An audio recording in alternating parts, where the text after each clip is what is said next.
ताजमहल जो आज दुनिया के 7 अजूबों में से एक है और ये हम इंडियंस के लिए बहुत ही गर्व की बात है। बट आज भी ताजमहल से रिलेटेड बहुत सी ऐसी बातें हैं, बहुत सी ऐसी कहानियां हैं जिनके बारे में आपको कुछ भी नहीं पता होगा। जैसे क्या शाहजहां सच में ताजमहल के सामने ताजमहल से भी खूबसूरत काला ताज बनवाना चाहता था? और ताजमहल 16वीं सदी में जब कोई ऐसी आधुनिक टेक्नोलॉजी भी नहीं थी तब भी ताजमहल को इतना परफेक्ट कैसे बना दिया गया? और ताजमहल के ऊपर जो बड़ा सा गुम्बद है आने वाले समय में क्या उसे हटा दिया जाएगा? तो गाइज आज की इस वीडियो में ताजमहल से रिलेटेड आपके इन सारे सवालों के जवाब मिलेंगे। और एक और जो सबसे बड़ा सवाल है, क्या शाहजहां ने सच में ताजमहल पर काम करने वाले कारीगरों के हाथ काट दिए थे और इस बात का क्या सबूत है? इन सारे सवालों के जवाब आपको आज की इस वीडियो में मिलेंगे, तो वीडियो को एंड तक जरूर देखना क्योंकि आज की इस वीडियो में आप सभी को बहुत ज्यादा मजे आने वाले हैं। तो चलिए स्टार्ट करते हैं हम अपनी आज की इस वीडियो को। ताजमहल को एक ऐसी जगह पर बनाया जाना था जिस जगह पर ताजमहल जैसी ऊंची इमारत को खड़ी करना नामुमकिन था। और उस समय तो कोई ऐसी एडवांस टेक्नोलॉजी भी नहीं थी कि इतनी ऊंची इमारत को एक नदी के किनारे बनाया जा सके। जी हाँ गाइस, ताजमहल को नदी के किनारे, यमुना नदी के किनारे बनाया जाना था। जब ताजमहल को बनाने की नींव रखी जा रही थी उस समय कारीगरों से ताजमहल की नींव के लिए गड्ढा कराया गया, तो वो गड्ढा थोड़ी देर के बाद रेत से भर जाता था क्योंकि वहाँ की जमीन रेतीली थी और गीली भी थी। ये इंजीनियर्स के लिए बहुत बड़ी समस्या बन चुका था, लेकिन उन्हें तो ताजमहल को बनाना ही था तो उन्हें इसका हल निकालना ही पड़ा। सबसे पहले इंजीनियर्स ने मजदूरों से बोल के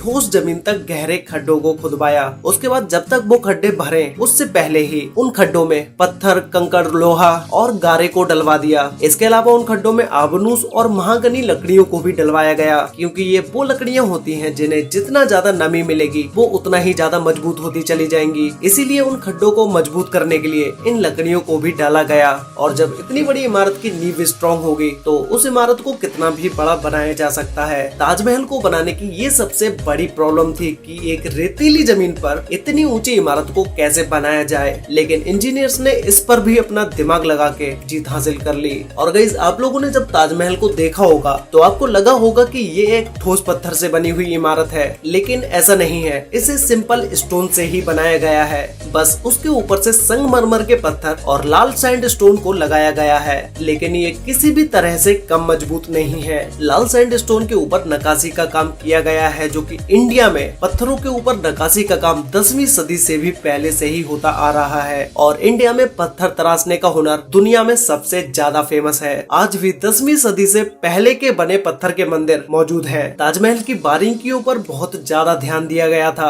संगमरमर के पत्थर को एक पतले से तार से काटा जाता था, जिसे काटने के लिए रेत और पानी दोनों चीजों का यूज किया गया। आज भी जब भी कभी ताजमहल में कहीं पर भी मरम्मत का काम चल रहा होता है, उस जगह पर भी किसी भी मॉडर्न टेक्नोलॉजी का यूज नहीं किया जाता है। सारा काम हाथों से ही होता है। आज भी ताजमहल में यूज होने वाले गारे को 300 साल पुरानी विधि से ही बनाया जाता है।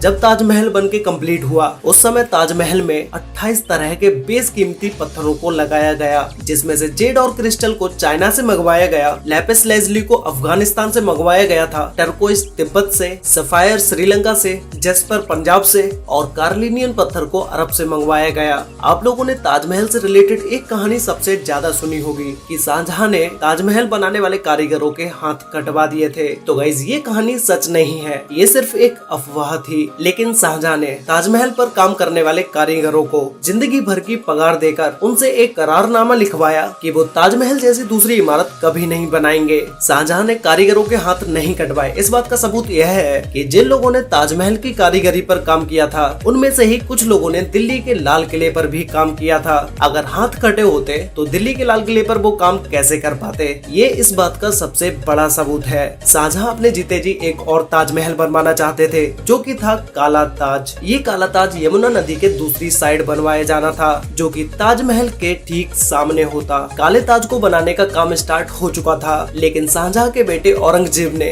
उन्हें गिरफ्तार करा दिया क्योंकि शाहजहां ने उस समय ताजमहल को बनाने में 4 करोड़ रुपए लगा दिए थे। उन 4 करोड़ रुपए की कीमत आज के समय में 57 अरब 60 करोड़ रुपए होगी। ताजमहल में इतना रुपए लगाने के बाद शाहजहां एक और काला ताज बनवाना चाहते थे। इसी वजह से औरंगजेब ने शाहजहां को गिरफ्तार करा दिया, क्योंकि अगर ऐसे ही सारा पैसा इन इमारतों में लगा दिया जाता तो राज्य को चलाने के लिए शाहजहां के पास कुछ बचता ही नहीं। यही सोच के औरंगजेब ने ऐसा किया और इस काले ताज को कोई ऐसा नहीं था कि ताजमहल से कम खूबसूरत बनवाया जाता। काला ताज बनने के बाद ताजमहल से और भी ज्यादा खूबसूरत लगता, जिसे बनाने में ज्यादा पैसा भी लगता, लेकिन वो काला ताज नहीं बन पाया। और जो मैंने आपको अभी थोड़ी देर पहले बताया कि काले ताज को बनाने के लिए काम स्टार्ट हो चुका था, तो उसकी जांच करने के लिए जहां पर काला ताज बनवाया जाना था वहां की खुदाई की गई। उस जगह पर ऐसा कोई भी सबूत नहीं मिला जिससे कि ये पता चल सके कि इस जगह पर काले ताज को बनाने का काम स्टार्ट हो चुका था। यूएस के एक डॉक्टर ने इसी चीज पर 10 साल तक रिसर्च की, लेकिन उन्हें भी यहाँ पर ऐसा कोई भी सुराग नहीं मिला जिससे कि वो ये कह पाए कि यहाँ पर काले ताज को बनाने का काम स्टार्ट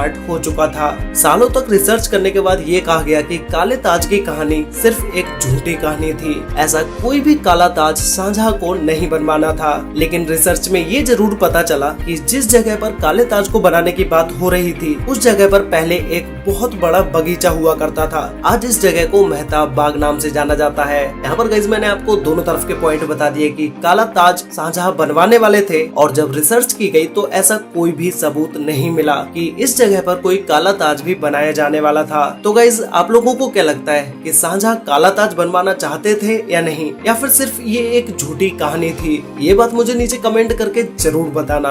और गाइस अगर आप लोग कभी ताजमहल गए हो तो जिधर से आपने ताजमहल के अंदर जाने के लिए एंट्री ली होगी वो एक्चुअल में ताजमहल की उल्टी साइड है, मतलब कि वो ताजमहल की पिछली साइड है। इसकी फ्रंट साइड पीछे की तरफ है, नदी के किनारे वाली। आज भी लोग ताजमहल को वैसे नहीं देख पाते हैं जैसे शाहजहां ने चाहा था। पहले के समय में शाहजहां और उनके शाही मेहमान पीछे नदी के रास्ते से आते थे। ताजमहल की पीछे की साइड सबसे ज्यादा सुंदर सजावट की गई है। ताजमहल में अंदर आने के लिए 4 गेट को बनाया गया। ईस्टर्न गेट, जिसे शाही गेट भी कहा जाता है, इस गेट से सिर्फ शाही लोग ही ताजमहल में एंटर हो सकते थे और इसी गेट से उन्हें वापस जाना होता था। और दूसरा है वेस्टर्न गेट, जिस गेट को जनरल पब्लिक के लिए बनाया गया था। तीसरा है साउदर्न गेट, जो कि सिर्फ ताजमहल में काम करने वाले वर्कर्स के लिए बनाया गया था। वो वर्कर्स सिर्फ इसी गेट से अंदर आ सकते थे और इसी गेट से वापस जा सकते थे। चौथा है नॉर्दर्न गेट। ये ताजमहल में अंदर आने के लिए मेन एंट्रेंस गेट है, जिसे शाही दरवाजा भी बोला जाता है। और इस शाही दरवाजे के ऊपर 22 गुम्बद लगे हुए हैं।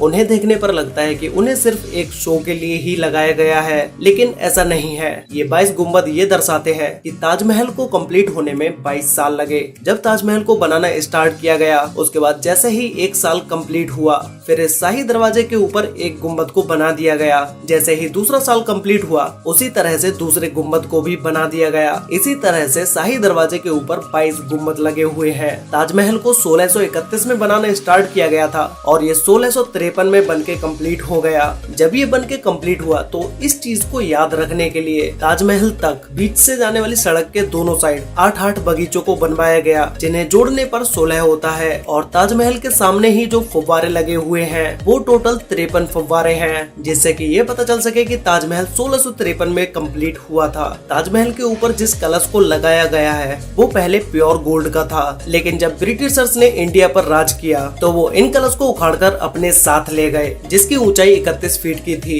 बाद में इस पर सेंट्रल गवर्नमेंट के द्वारा इस मेटल के कलश को लगा दिया गया, क्योंकि इसके बिना ताजमहल अधूरा सा लग रहा था। ताजमहल को डेली 20,000 से भी ज्यादा लोग देखने आते हैं और कभी कभी ये संख्या 30,000 से भी ज्यादा हो जाती है। ताजमहल दुनिया की सबसे सुंदर इमारत है, इसीलिए विदेशों से लोग ताजमहल को देखने आते हैं। तो गाइस वीडियो के स्टार्टिंग में मैंने आपसे एक क्वेश्चन पूछा था कि क्या ताजमहल के गुंबद को आने वाले समय में गिरा दिया जाएगा, तो इससे रिलेटेड एक कहानी है। बहुत सारे लोग ये कहते हैं कि शाहजहां ने ताजमहल पर काम करने वाले कारीगरों के हाथ काटने का आदेश दिया, तो कारीगरों ने ताजमहल के गुंबद में एक छोटा सा छेद छोड़ दिया, जिससे कि ताजमहल ज्यादा दिन तक ना टिक पाए और वो ताजमहल का गुंबद गिर जाए। तो गाइस इसके बारे में मैं आपको पहले बता चुका हूँ कि राजा ने किसी भी कारीगर का हाथ काटने का आदेश नहीं दिया था। तो ये कहानी भी गलत साबित होती है कि गुंबद में कोई छेद है। अगर हाथ काटने की कहानी सच है तो गुंबद में भी कहीं ना कहीं छेद जरूर होगा। वैसे गाइस आप लोगों को क्या लगता है कि ताजमहल से रिलेटेड ये दोनों कहानियां सच है या झूठी?